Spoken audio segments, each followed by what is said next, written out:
Bħalissa għaddej xogħol ta' restawr fuq iswar li jibqa' ser sa Boiler Wharf fl-Isla b'investiment ta' 140,000 euro. Dawn ix-xogħlijiet bdew f'Mejju li għadda u jinsabu fl-aħħar fażijiet tagħhom.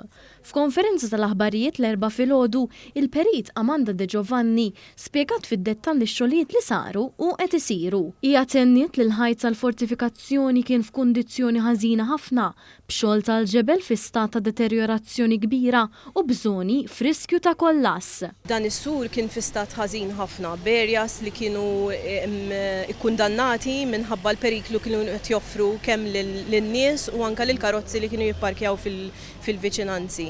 Għalhekk sar kwantità sostanzjali ta' tbdil ta' ġebel minħabba li l-ġebel oriġinali kien deteriorat esaġerat li kien f'periklu li jista' jaqa'. Is-Sindku tal-Isla Clive Pulice rimarka li dan il-proġett se jkompli jolli il-livell tal-lokalità tal-Isla. B'dan ix-xogħol ta' restawr li għadu kif sar kif rajna dalgħodu se jkompli jagħmel differenza fil-lokalità tal-Isla.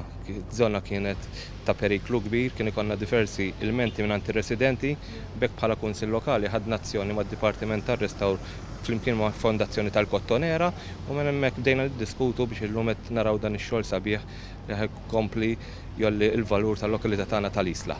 Iċ-ċermen tal-Fondazzjoni tal-Kottonera Glenn Bedingfield qal li bħalissa dejn diversi xogħlijiet ta' restawr u proġetti oħra madwar il-Kottonera li l-valur tagħhom huwa ta' madwar 20 miljun euro. Preżenti waqt il-konferenza kien hemm il-Ministru għall-Wirt Nazzjonali Owen Bonnici u s-Segretarju Parlamentari għall-Gvern Lokali Alison Zerafa-Civelli li t-tnejn qalu kif b'inizjattivi bħal dawn jiġi mħares il-Wirt Nazzjonali li jsawwar l-identità tagħna l-Maltin.